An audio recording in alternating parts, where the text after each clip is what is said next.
Anyways, coming up is a topic that's actually very dear to me and should be important to everybody, because at the end of the day, can't have freedom without privacy. The next panel is called Bitcoin and Privacy. Panelists is Zelko, Jeremy, Jonathan, and it's moderated by the legendary Stephan Livera.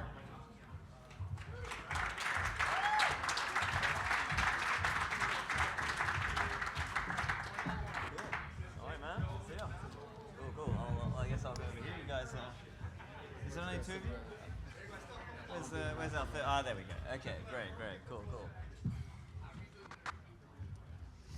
All right, well, thank you for joining us. We're going to be chatting about Bitcoin and privacy today. So for those of you who don't know me, my name's Stephan Livera. I host a podcast. I work at Swan. Everyone just take, 20 seconds. Tell us a bit about yourself and what you're working on.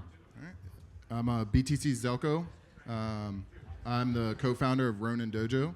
So do privacy full node implementation, focusing on on-chain privacy and building out from there. So we got some other big news coming out. So I'm Jonathan Wilkins. I'm the CEO at Cloaked Wireless and Cloaked Services.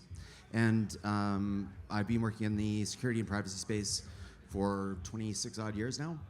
I was originally at Zero Knowledge Systems, which built the original inspiration for Tor, and have most recently been involved in Bitcoin as the CSO of Blockstream and then River Financial.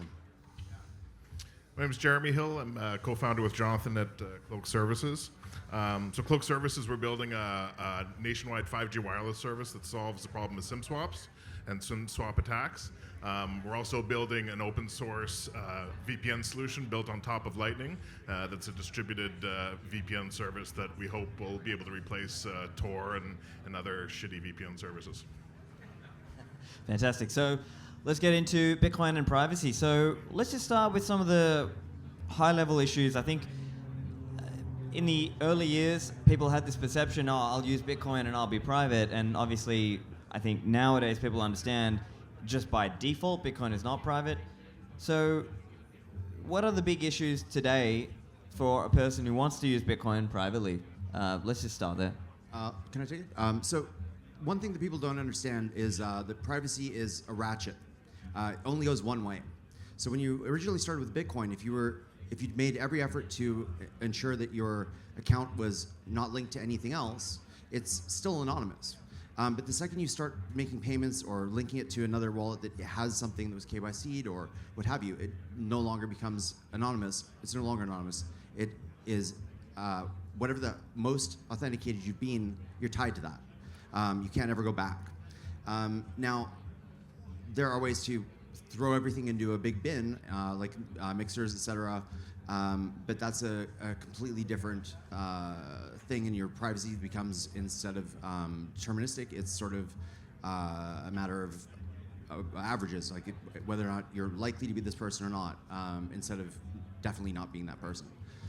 So identity is something you've got to be very careful with, and something that is really, really tricky, because there are layers and layers and layers that you don't necessarily know about. It's things like APIs on phones that would link you to an IP address at a given moment in time that you have no idea that your telco is selling your details. yeah, I'll add on to that. So you really hit the nail on the head when you said, once you KYC, you're starting there, and a lot of people have the, I don't know, we'll pull the group here. I know not everyone's going to be able to see it, but how many people think if you coin join your Bitcoin, like buy on Swan, whatever, you pull it off on your wallet, you coin join them, that everything is gone, like your KYC is gone, or that it's no history, right? I mean, like we say, especially with Whirlpool, it's okay. I know not everyone's going to raise their hand. It's cool. I know that some of you think that, right? And that's okay. Coin joining does give you future-looking privacy, right? But wherever you start at is always going to be there, right? So you always have that understanding that, hey, if you bought on Swan, or back in the day if you bought on Coinbase, you're always going to have, they have that log of this person with this ID, bought at this time, they bought this much, right? No matter what happens after that, they know that you have that. So they can come back and be like, well, I don't know how much you have now, but we know that you bought this much at this time. We need to see it. Where did it go? Right, so that starting point is important.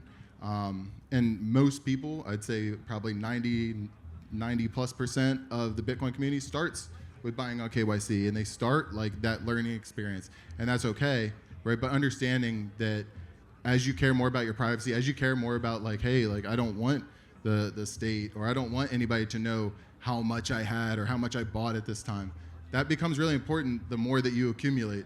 Like you start to care a little bit more about that than when you first started and you're just trying to understand.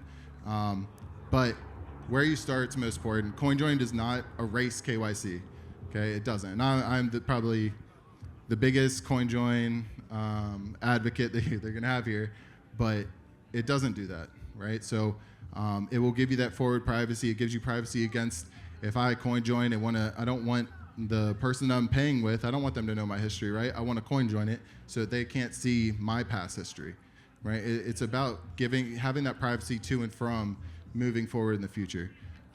So there's that level of privacy. You also have like, if I don't run my own node, right, then someone else has my information. Very similar to when we're talking about the phone service, right? So when that's why I'm a big advocate for running your own node. It's not ideal for everyone. Not everyone has the funds to do it. But running your own node, right, gives you that privacy, from the network. You have all your own XPubs. No one else does. And so all the future addresses, all that information, which is what your XPub does, that list of addresses, that's private. You maintain that. No one else has access to it, right? So that's important for the future. That's really, privacy is about moving forward as much as it is about where you start.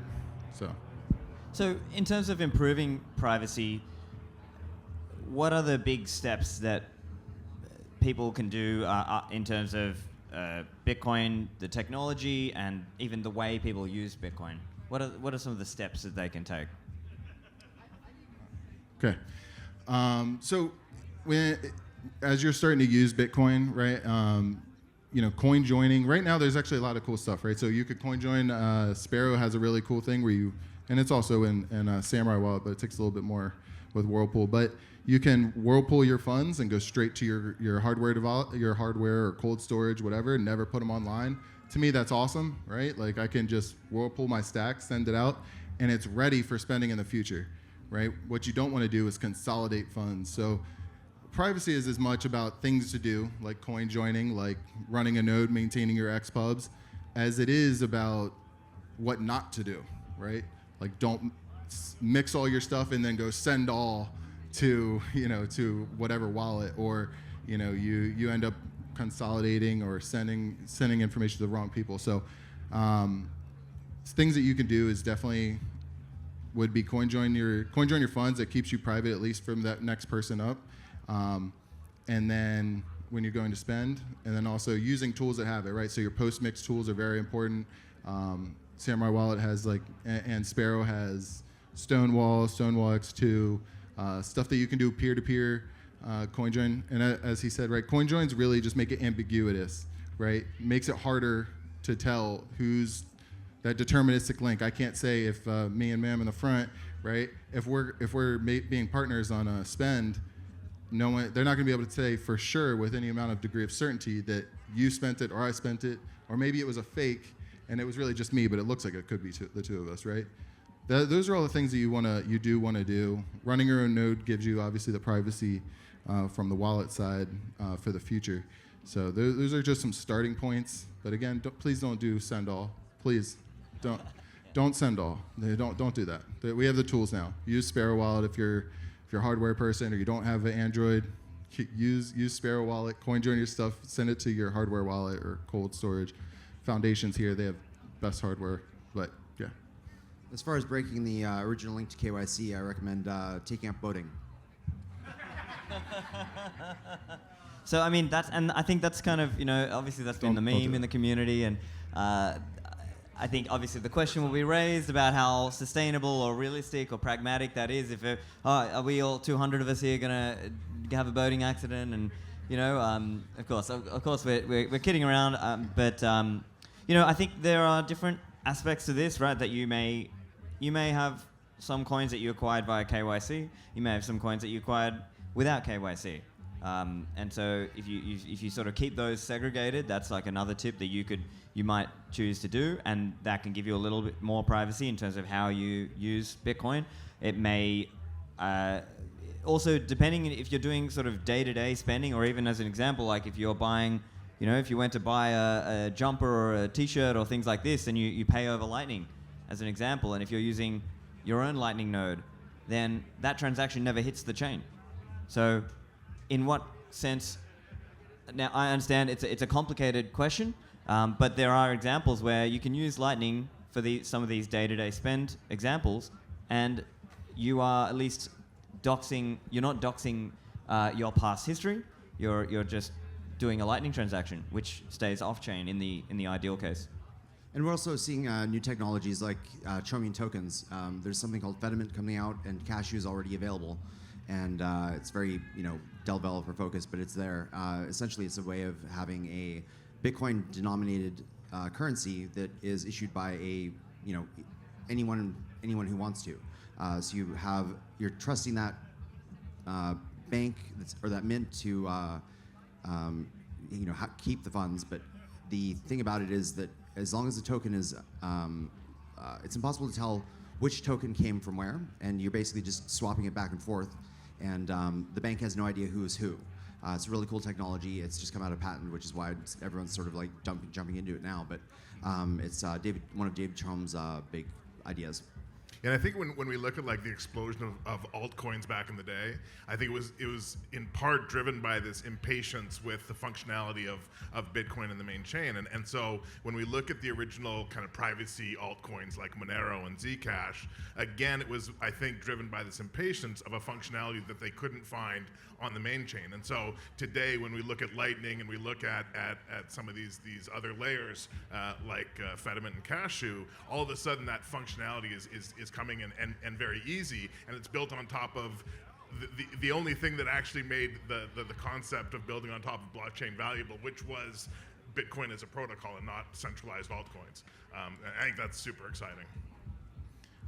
Yeah, I'm gonna have some unpopular opinions, but so my only concern, because we always get that a lot, like being Ronin Dojo, or we like loudly and proudly say like we don't support Lightning, and a lot of the reasons were just mentioned in the last talk that we're up here, from like a security issue, and yes, there are times that you can have some sort of decent privacy, but at the end of the day, the history that you have before and after settling can be an issue. Obviously, like losing funds, watchtowers requirements, node going down. There's a lot of things that can happen with Lightning, but ultimately, a lot of the impatience that we had, right? A lot of that stuff comes from like, where does the Bitcoin come from, and how does it start?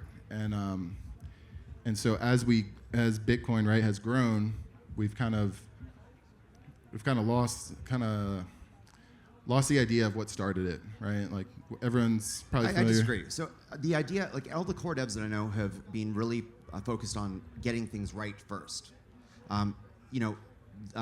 Monero came out of something that Greg Maxwell had written on Bitcoin Talk. They just ran with it.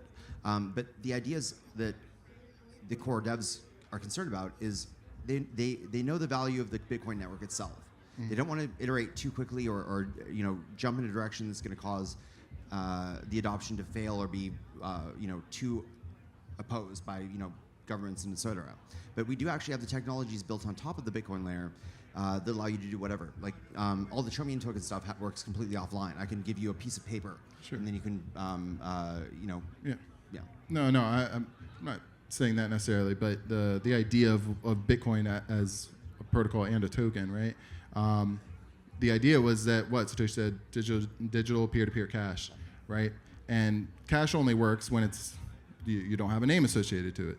And so that's kind of the loss in the sauce that I get, because if you're doing peer-to-peer cash that I can send anywhere around the world instantaneously, do you really need the secondary layers, at least where we're at right now, right? Because then it becomes not Bitcoin, it becomes this holding pattern, right? Like I open a channel, I'm now in a holding pattern, right? So like I can send as much as I want, but basically if I'm receiving that Lightning and you didn't open the channel with me, I have to assume that hopefully that IOU comes through. that I get that I get the Bitcoin, and the Bitcoin is mine because that's what I want, right? If I'm the merchant, I want Bitcoin. That's what I'm asking for. So, and it's the same with any of the other tokens. And yes, that is scaling up. We're trying to get bigger. We're trying to keep things off of the chain as we scale. And so the future. other things that you build wouldn't have the value if it weren't for the core Bitcoin network. Like I think that having, say, a Chromium token denominated in Satoshis is much more valuable than you could ever have if it were its own thing. Yeah, I mean, that's. My battery died. So exactly your point, right? People value Bitcoin. So that's my take, and like I said, I know it's not the most popular opinion probably here, but that's my idea. This principle of like what Bitcoin was, what Bitcoin's supposed to be, that censorship resistant anywhere around the world. No one can stop you. No third parties, right? I posted a tweet about that, and I got a lot of pushback, which is fine. I kind of expected it, but that's what I tried to get people just to think about. You can have, at the end of the day, it is your money. You can do whatever you want. Lightning channels or Lightning networks, layer 2 stuff, Chromium tokens, all those things are obviously like things that are being developed, things that are being tested, things that are being experimented on. But just like ultimately, like remind yourself, like, what do you want? Like when you're exchanging stuff and you're trying to buy stuff, you're doing that with Bitcoin, right? So keep trying to remind yourself of that aspect. But there are a lot of cool things that you can do, which I know we kind of talked about offline. There's a lot of cool things that you can do with these second layer things that are being built off of Bitcoin. But that's like that privacy piece that I think about is like ultimately I'm adding in a third, another layer, whether it's risk. There's risk that's going to be associated adding any other layer. Like no matter how we cut it, there's always going to be other risks. So but I think focusing on Bitcoin as a currency, and this is going to be as equally controversial as a statement, that focusing on the innovation of Bitcoin as a currency or store of value is like focusing on what the internet was going to do to snail mail and how revolutionary email was going to be to communications. And it was. Absolutely. But Bitcoin as a protocol, for me, is more like IP protocol, where, yeah, it's going to revolutionize mail. But man, that is just the beginning. There are going to be things that are now technically capable on layer 2 and layer 3, especially from a privacy perspective, that because we have this once in a lifetime, truly decentralized and censorship resistant protocol, now we can start building some real technology on top of it that will be just as, maybe not just as indestructible as layer 1, but will have capabilities that don't exist today because of existing technology. For sure. I'm going to challenge one other thing, just because I'm curious on your take. So one criticism of the internet that we've had, right, is that in the beginning, had things been done better from that core level, would solve a lot of the issues that we have with internet today. Yep. Would you argue that the same thing is the case for core? Oh. So there are definitely some things that would have been better if they'd done them in the base level, but I don't think it would have gotten as big as it did. I think if they'd done certain things like made it completely anonymous and completely indistinguishable, etc., it would have gotten crushed before now. Yeah. It would have been resisted by, the adoption we've seen at Wall Street and so forth is actually sort of defensive cover for all of the good, cool cypherpunk shit we want to see. Very true. Yeah, no, I mean, like if you made it so you couldn't determine the blockchain, right, or like how determine the actual, like, validate the coins, which is the whole point of the blockchain and why it's public, it would lose value, right? Like part of the thing is that hard money, right? We know that it's not going to be we're not going to just print a bunch more. So the fact that we can't do that's a good thing, right? Like I said, it's more of like that, like, well, maybe there's room for improvement on the core level so that it's even more stable and even more. Kind of solve some of the issues at the base layer so that we can build out even better, stronger layer 2, layer 3. And I think one point to add to what you're saying as well is I understand there has been now some of this may be a little bit inside baseball for attendees here, that there are debates internally about what Bitcoin Core should do or how much privacy technology Bitcoin should be implementing at the protocol level. One example is there's now a proposal around V2, it's known as transport encryption. And so this is known as BIP 324.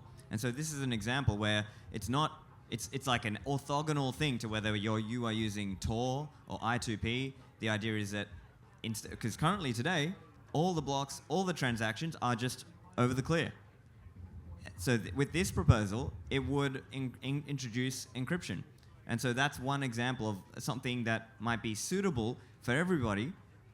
And then for those people who need additional privacy, okay, that's where you use your CoinJoin. That's where you may choose to use Tor or I2P in the future or some other form of anonymization. So I think I think what we've seen is maybe a bit of a wrestling or a battle of what is suitable for everybody to run, and then what's suitable for those who are more privacy conscious. Yeah, and that's a great example because that doesn't actually alter the Bitcoin protocol itself. It's just the way that bytes are transferred around the network.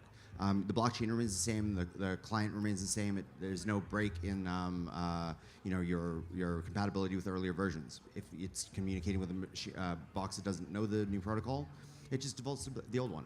It's a perfect example of the kind of really measured and intelligent design that the core developers approach shows.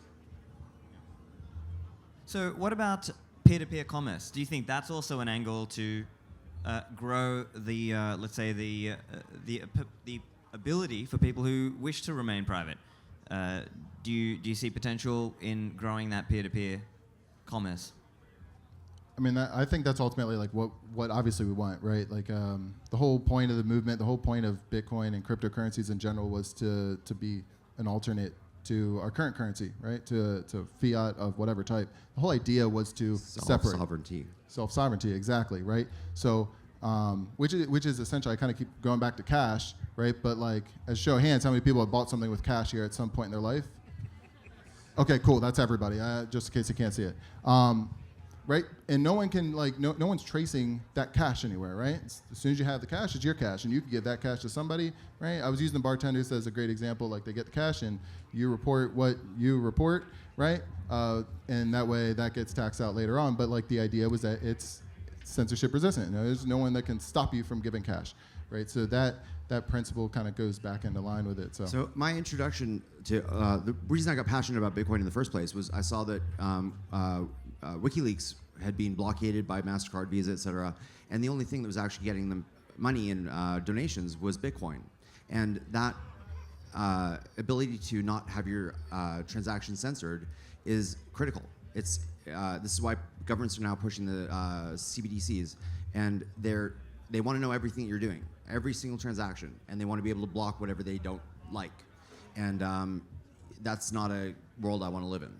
And that's the hilarity with that classic fallacy that Bitcoin is just for criminals to do anonymous transactions, right? I mean, everybody in the room knows the majority of criminal transactions take place with cash, the truly private transaction currency. But I think arms for oil. Yeah, arms, yeah. But I think that there's a two-sided coin, right? There's the KYC and then there's private transactions. And I think both of those are really important if you want to achieve true privacy. And I think those are the two things that ultimately need to improve, whether it's done, on layer 1 or layer 2 in the future. For sure. And going back into like merchants, right?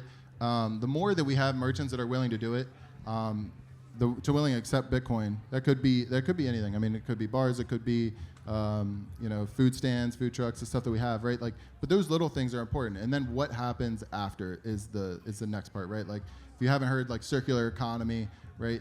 Ideally, I don't want to like pay. That's why I'm a big fan of like Bitrefill, because I know that they're reusing that Bitcoin, which is what you want.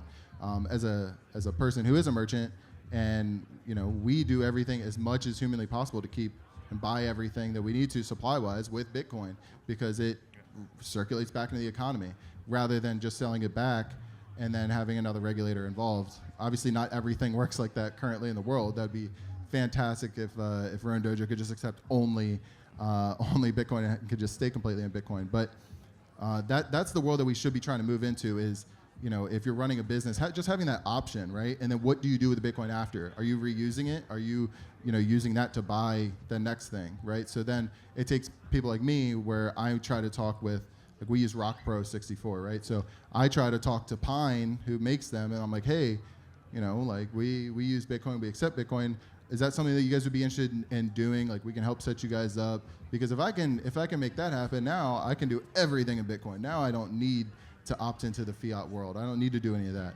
And so that's the important part, right? Like, as the users and as the consumers, if you're not a merchant and you see people who are accepting Bitcoin, it's important for you to support that, right? It's important because they're taking a time and risk by doing that, but it's important to support it because that's how we actually grow, right? Like, telling people, trying to orange pill your friends or orange people on the street, that's one thing. But when they see it at a store that they never talked to anybody and they just walked into, the grocery store and it says like accepting Bitcoin, that even if they aren't into Bitcoin, they're going to see that and be like, oh, that's something, right? Like, didn't know that was a thing. And then they look more into that. That to me is the ultimate like orange pill. When I walk into a place and I see it, I'm like, I'm already orange pill, but like, that's awesome, right? Yeah. Okay, guys. So that's fantastic. And so let's try to grow that peer-to-peer economy for those of you try to support local bars or restaurants or whatever who take Bitcoin. So we've got 1 minute left. So just, I guess, if you had one tip, actionable tip from each of you for people out there, what should they do about Bitcoin privacy? I mean, the best thing you can do is just hold your own coin safely and get a hardware wallet and have proper backup, cold steel or whatever, and guard that. Avoid KYC. I like that guy. Yeah, no KYC.